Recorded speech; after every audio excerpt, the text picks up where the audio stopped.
that we're not defined by our challenges, but instead by the way that we respond to those challenges.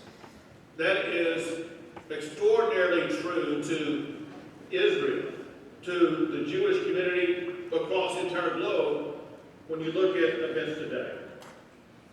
No country in the world faces the daily onslaught of missiles being fired upon it like Israel. No country faces daily terrorist attacks like Israel. But Israel refuses to be defined by those attacks. Instead, they chart their future. They're charting their survival by how they respond to those challenges. On October the 7th, Israel faced one of the most unprecedented, most extraordinary challenges of our time. 3 weeks after the attack on Israel, I went to Israel.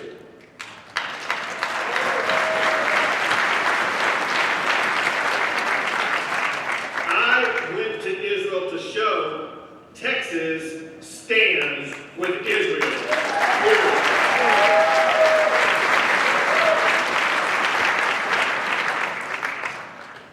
I saw firsthand the carnage caused by Hamas.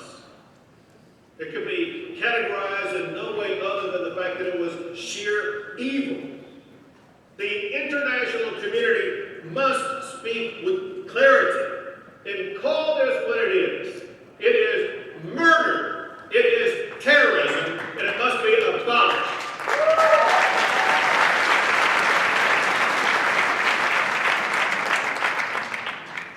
Several things can be true at the same time. One, Israel must be allowed to eliminate Hamas.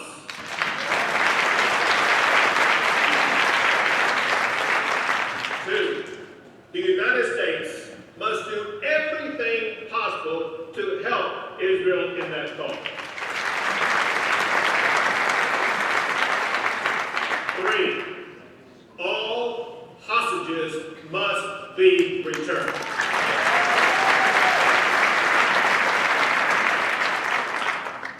I met yesterday with the parents of Omer, a young man who remains a hostage. They wear a little patch on their shoulder with numbers on it. The numbers are the number of days since Omer was taken hostage. Their mission in life right now is to find a pathway to reconciliation with their son.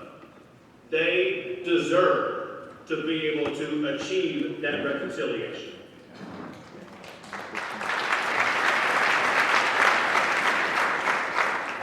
No one left behind. It's more than a military maxim or a battle cry for both the United States and Israel. It's part of the ethos of who we are as Americans and Israelis. Bringing home everyone is what our cause and mission in life as people, as countries. During my trip, I visited a hospital in Tel Aviv. I met with victims all of whom were about the same age as my own daughter. Victims who had been shot by Hamas at the music festival. These young kids had their bodies ripped apart by Hamas. They told stories about Hamas bombing medical teams.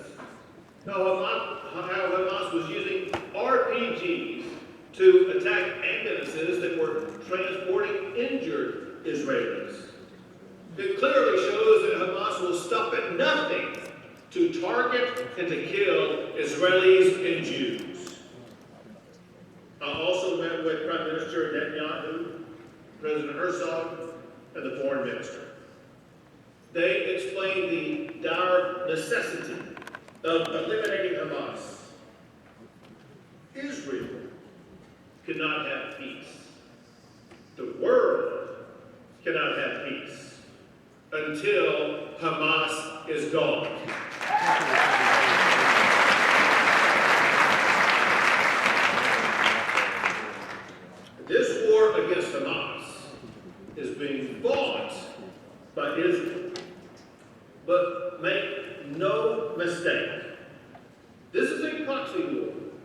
by Iran against our ally and indirectly against the United States. That is why this election is so important. We need a president who will support Israel without flinching.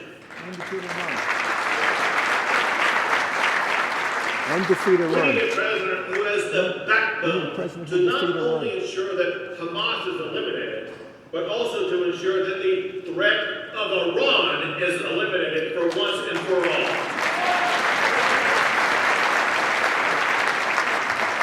What we need is Donald Trump back in the White House.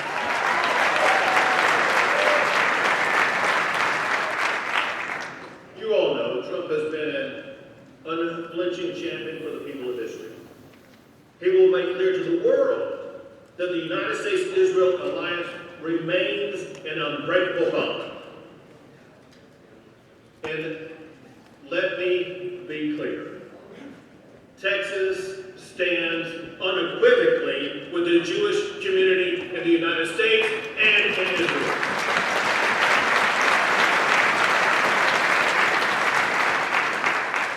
And I'm taking action to support those words. I signed a law that prevents Texas state agencies from doing business with companies that do business with Iran.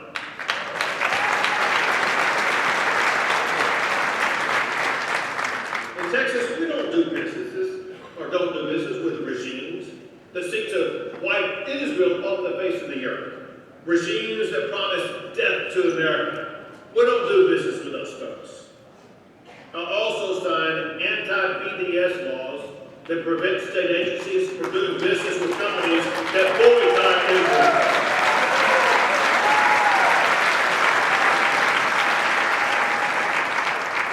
There are many examples about how we enforce this. I'll give you just one. When Airbnb imposed discriminatory policies against Israelis in the West Bank, Texas bans Texas agencies from doing business with Airbnb.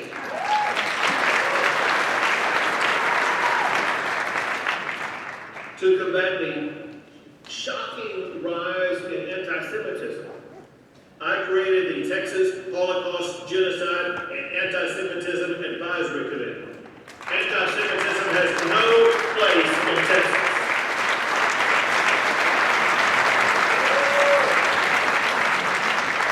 But Louisiana. To keep our Jewish community safer in Texas amidst the rise in threats against them, I provided $10 million to secure places of worship like synagogues.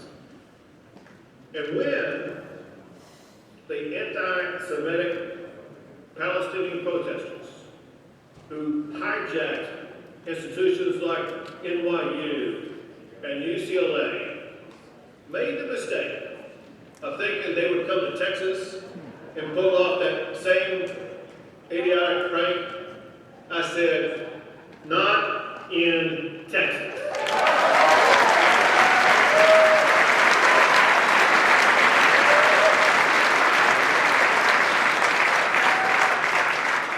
There's only one way to deal with this.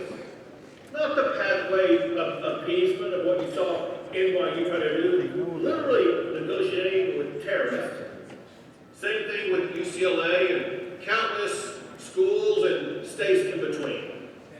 When these protesters stepped on the grounds of the University of Texas and Austin, trying to set up encampments and trying to do what they did in Austin, Texas, what they did in these other states, we were prepared a day in advance.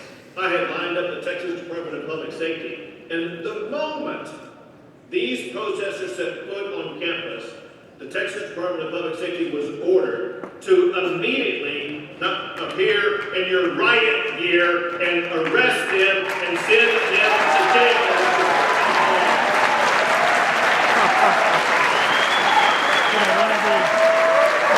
I told you about these veterans that confronted me in a real intense confrontation with in Chicago. Well, one of them, one of their leaders, lives in Texas. That's where he's from. Are you familiar with the Holy Land Foundation trial.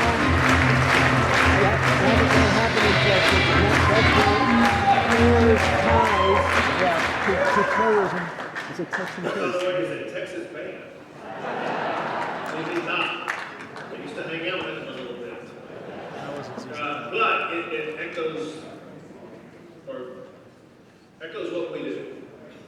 In Texas, we take care of business. We don't put up with these anti-Semitic attacks in the state of Texas.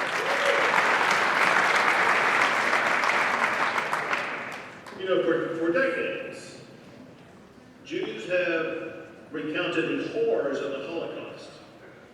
And they reminded us that first, they come for the Jews. Then, they come for you. That foreshadowing has extraordinary resonance today.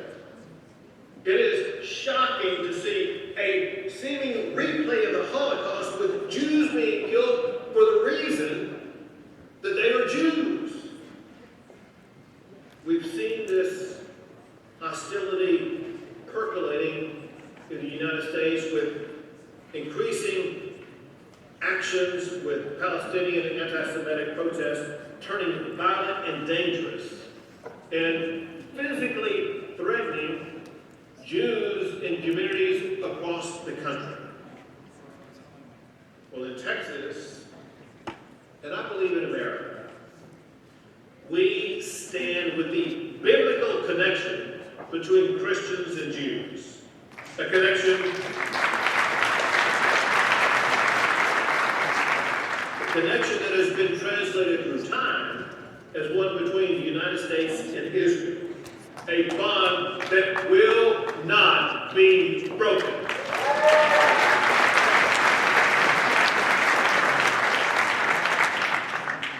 All of us, we have a duty to uphold that biblical ancestry.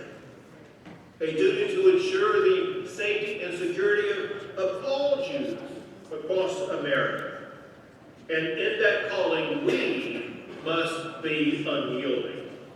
Together, we will ensure that our children, our grandchildren, live in a world that is not defined by the challenges that we are facing today, but instead by the way that we responded to those challenges.